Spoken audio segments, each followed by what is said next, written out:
and welcome. I'm Michele, Ripka, and today's program is part of my ongoing journey I started a few years ago to explore the connection between the violin and the soul. How does music bring joy, tears, longing, and exaltation? What is the spirit of musicality? What is that highly sought essence that makes one performer great and another a master? Part of this exploration has been driven by my Nana, who escaped Nazi Germany along with our other family members who perished in the Holocaust.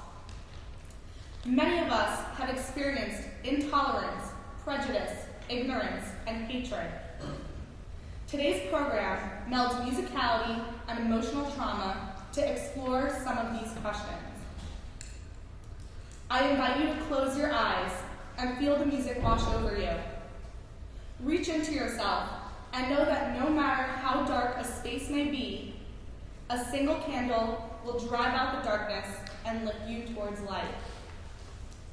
In a few moments, I would like to invite up the following people to please light a candle in remembrance of the 6 million Jews whose lives were taken during the Shoah, as well as many other people who have been lost due to hate-fueled acts from the past through today.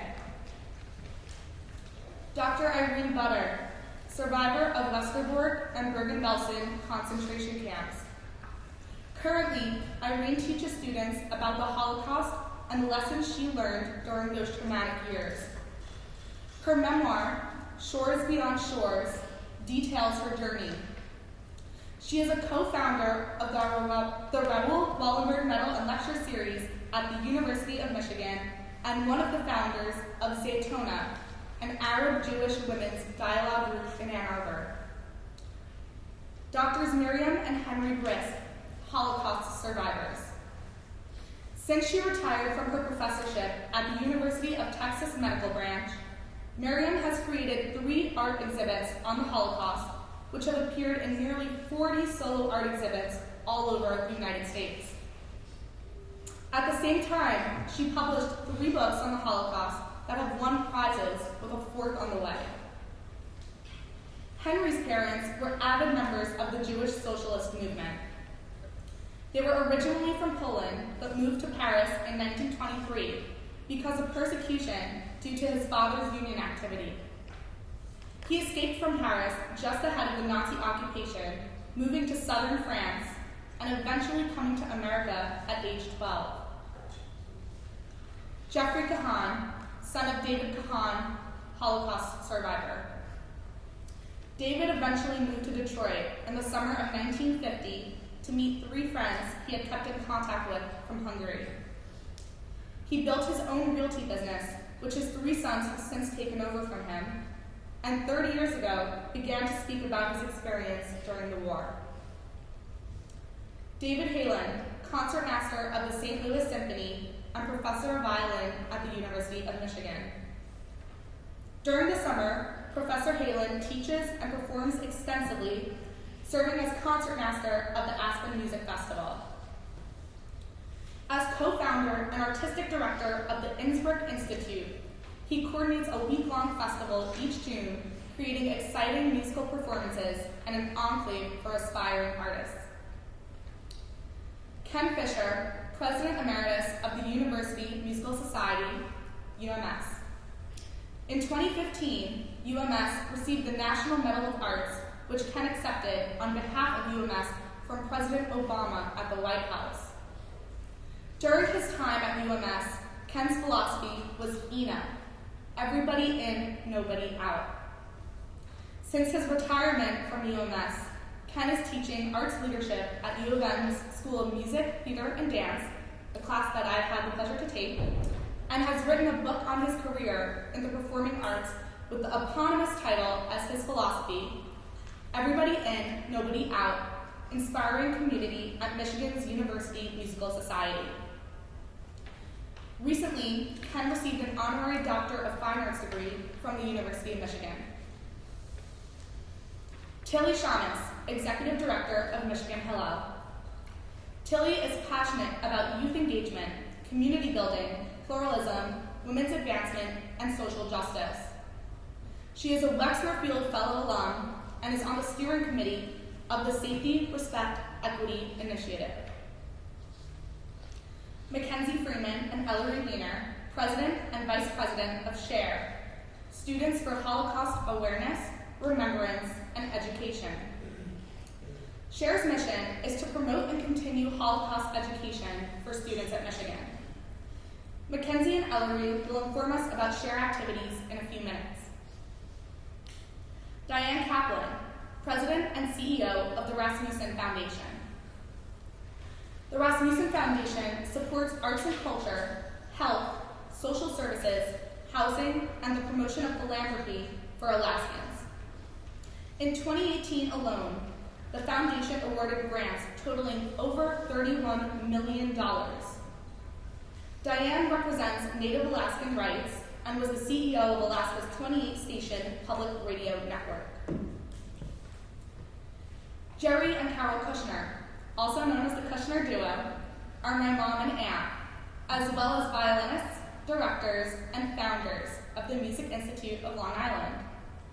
The Music Institute has more than 200 students and 15 faculty members teaching classical music. Jerry and Carol are the daughters of my Nana.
students for Holocaust awareness, remembrance, and education to speak about their work on campus.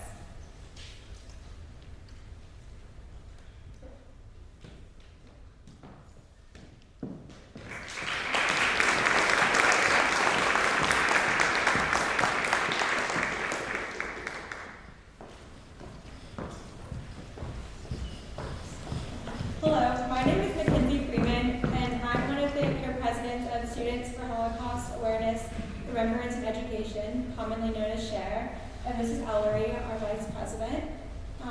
First off, we want to thank Michele for inviting us to work with her for our senior recital. I know how important Holocaust awareness is to her, and we're glad that we can be a part of this special event in her life. SHARE is a club through the University of Michigan Hillel dedicated to honoring the Holocaust and educating those on the Michigan community about it. While we are a small team, our board consists of only 9 members, many of whom are here, we plan, in my opinion, some of the most meaningful events on Michigan's campus. Each year, we host 2 major events, the Survivors Luncheon and the 24-hour Reading of the Names Vigil. The Survivors Luncheon takes place in the fall, and with the help from the Detroit Holocaust Memorial Center, we invite survivors from around the Detroit area and their families to have brunch with students and other members of the Michigan community. Survivors have an opportunity to share their stories, and for many students, this is their first time meeting survivors. This past October, we had around 50 survivors and second-generation members in attendance, as well as over 140 students and other members of the community. Congresswoman Debbie Dingell was even able to join us for the event. In the spring, to pay our respects to those who perished during the Holocaust, we host a 24-hour Reading of the Names Vigil on the Diet. While we have a sign-up sheet to sign up for 30-minute shifts of reading names, this event is open to anyone on the Michigan campus. And since it is held in such a prominent location, we oftentimes have people stop by who want to take a few minutes to read names. Going to the Diet to read names at midnight and 4 a.m. last year was honestly one of the most meaningful experiences in my life thus far. I also signed up for a shift with Michele during the day. To read names alongside my friends was an experience I will never forget, and I realized that together we are stronger. Aside from these 2 major events, we also host smaller ones, such as film screenings, lectures, and dinners with survivors. Last semester, we hosted a Shabbat dinner for a small group of students and a few survivors to attend, and prior we hosted a movie screening of the Holocaust film Denial. These events are open to all students, whether Jewish or not, so we can educate others about the horrors our ancestors faced, as well as ensure their proper commemoration. Again, thank you so much to Michele and the Ripka family for having us here today, and if you'd like to learn more about SHARE, we have pamphlets in the front, and Ellery and I, as well as the rest of the board, will be around after to answer any questions. Thank you.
Judea of Manhasset, New York. One of the remaining 2,500 Auschwitz survivors, he endured the death march to Buchenwald as well. An internationally known educator, he has spoken to about 500,000 people about the Holocaust. He is a keynote speaker for Christians United for Israel, also known as CUFI, the world's largest pro-Israel group. Through his participation in programs such as Adopt a Survivor and the March of the Living, Mr. Roth has worked to ensure that an atrocity like the Holocaust never happens again. He is the recipient of the Spirit of Anne Frank Award, among numerous other recognitions.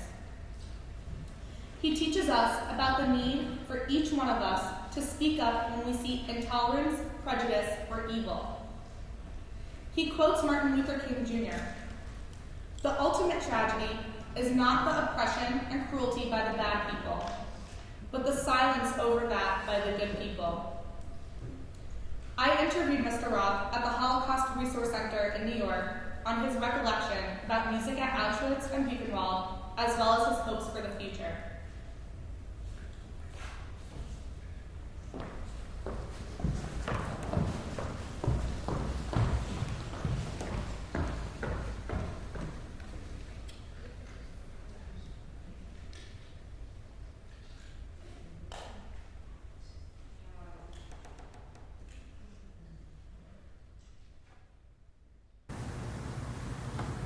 Today I'm here with Irving Roth, who's a Holocaust survivor and nationally recognized anti-Semitism speaker.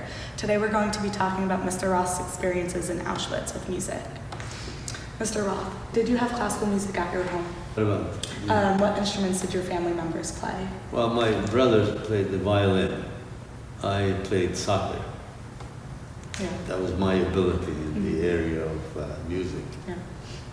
And what was your first recollection of music at Auschwitz, or while you were there, or as you were being transported there? It's really Sunday mornings, because Sunday morning the orchestra played, and my particular command, we worked the horses, and so we had to go out even Sunday morning to go and feed them and take care, give them water and all that, and come back around 11:30, 12 o'clock, and the orchestra would be still playing.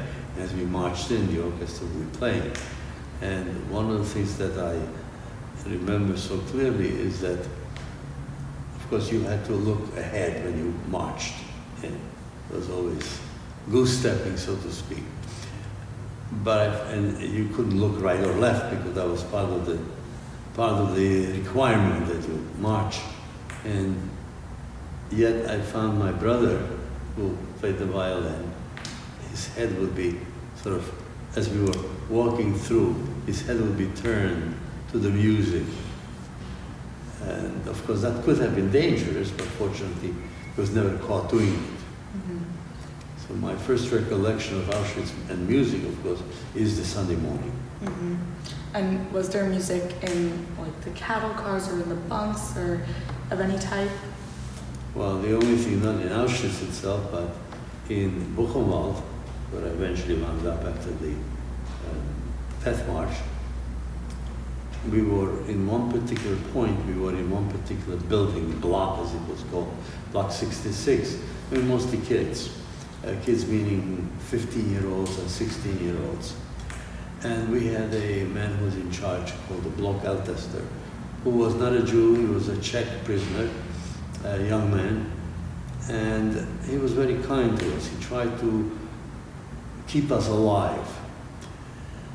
And one day, after we were counted in the evening, normally what happens after that, you would go into your barracks and go into the quadruple decker shelves, so to speak, and then go to sleep. He says, "Oh, no, I don't want you to go to sleep tonight. I want you to sit up wherever you can, because I have a special guest coming." A guest in Poco. And in comes a young man, and under his coat he carries a violin and a bow. And then explains what that's all about. He put together, in the travel from Theresienstadt to Buchenwald, he wrote a music in his head. and he played that piece of music for the first time ever. The premiere performance of that piece of music was in Buchenwald to a bunch of kids. Wow. And for that period of time while he played, we were actually transformed to a different place. We were not in Buchenwald. We were suddenly sitting, not quite in bleachers, but listening to a piece of music. And that was part and parcel of what our Block Ältester felt is necessary. Every so often to be able to disconnect from the evil and from the danger and from the hunger of Buchenwald to a different planet. And that planet was music. And did inmates sing while doing work? Or like while they were like being forced to march or anything like that? Was there any music in their minds? The way that worked is not so much while we were marching, because whenever we were marching, we were usually with guards. And the one thing they didn't want you to do is to be particularly happy. But when we worked even on occasion, we would have people who could sing, who could, what is today called rap, who could do this in Yiddish. And so we would tell them, you know, you sing. We will do the work, you sing. So it was part and parcel of the existence of saying to ourselves, yes, we are oppressed, we are being murdered, we are being worked to death, but we are still human beings. And to the extent possible, we will continue culture in a sense. So music became important. There are other aspects of it that became important too. Now, the diet in Auschwitz was very meager. So along comes Yom Kippur. We, working with horses, didn't get back to the barracks until it was dark already. And the question I asked myself, because at night we'll get a piece of bread. So you're hungry, so you're going to eat a piece of bread. And I decided not to eat that bread, Kol Nidre night. And in a sense, it was a rebellion. It was resistance, because I had no control of anything. But I did have control over the fact that I will remain a Jew.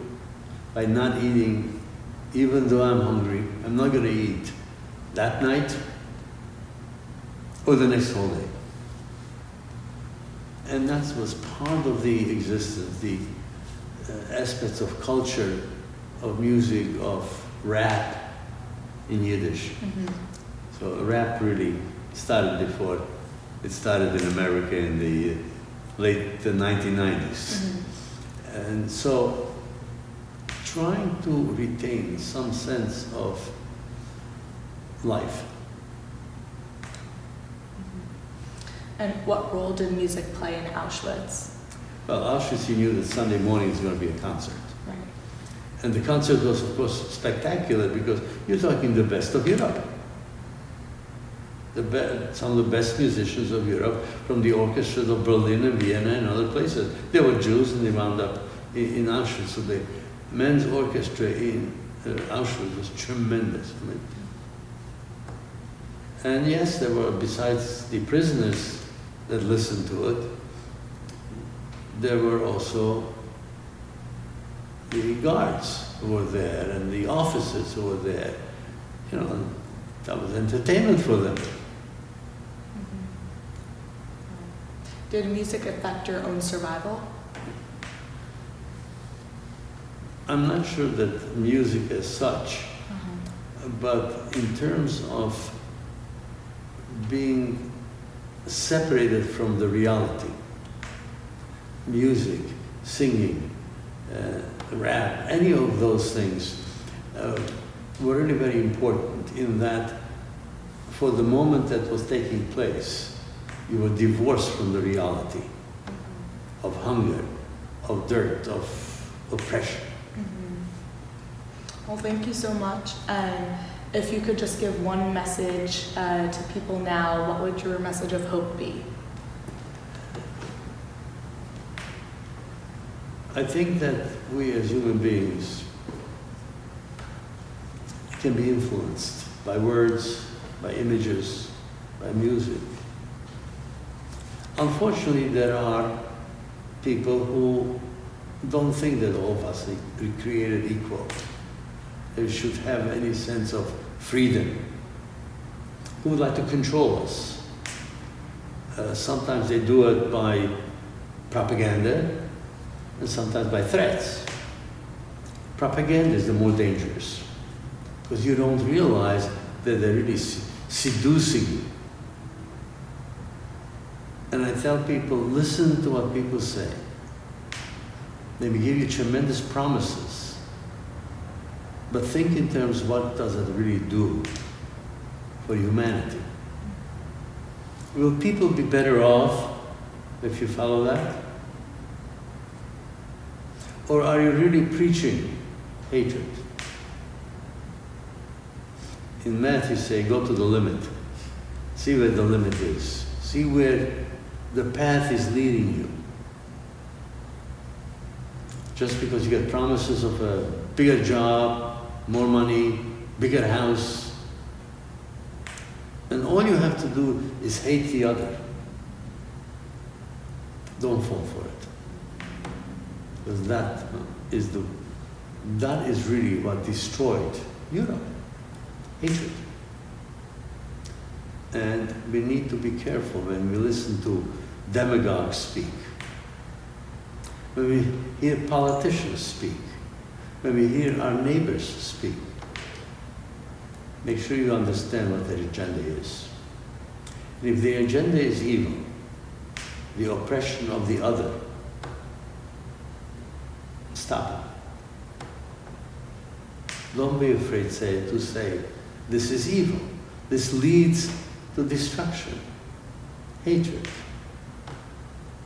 Make sure you understand that and make sure you're on the other side. Well, thank you so much. I really appreciate it.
Thank you all so much for being here today to share this program with me. I have family in from New York, Arizona, and Alaska, and of course my Michigan friends and family. I am so grateful and I feel so loved and supported. I have been so fortunate to form lasting relationships with so many wonderful teachers and mentors whose guidance I would not be this far without. David Halen and Stephen Shipps have shaped my playing and soul on the violin. They have brought out my musicality and taught me what it means to be a musician. They have pushed me to explore my interests both inside and outside of music. Nara Ju has been such a wonderful collaborator through this journey, and I am so thankful to have been able to work with a pianist of her caliber. Thank you, Nara.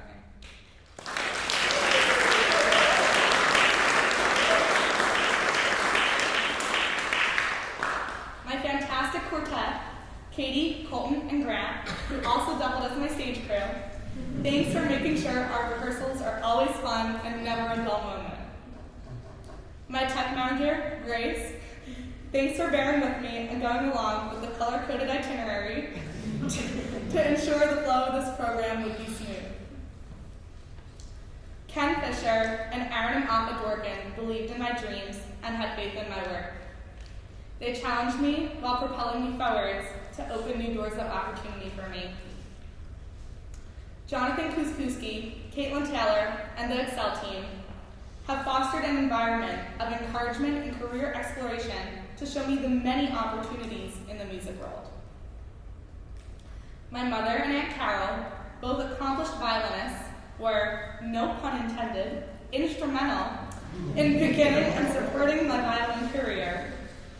They have inspired and encouraged me from day one, and I am extremely fortunate that they have ignited my passion for music and have physically taught me how to play the violin.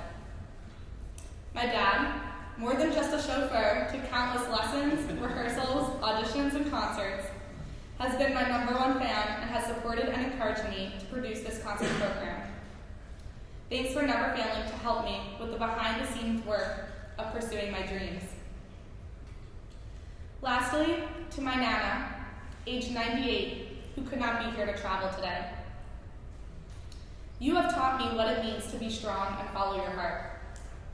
I have learned so much from your story and aspire to teach others the true meaning of perseverance and what it means to never give up. I would offer 1,000 thanks to each person and more, but this would only be a small token of the high esteem I have for these teachers and the guidance they have given me in my life. Earlier today, the President and Vice President of SHARE spoke to you about what they do to continue Holocaust education for students at Michigan. I would like to take this time to reiterate just how important Holocaust education is. In this world, there are still people who truly believe the Holocaust did not happen. As Irving Roth said, we must speak up to aid the oppressed and cancel hate with love and tolerance from our hearts. If you feel so inclined, please talk to Mackenzie, Ellery, or me about how you can support continuing Holocaust education. Additionally, I would like to invite everyone to please write a message on the poster out front as a keepsake memento for me. Please enjoy the reception catered by Plum Market at the generosity of my parents following my final piece. Finally, thank you all for sharing this program with me and for experiencing part of my lifelong journey in music.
Thank you.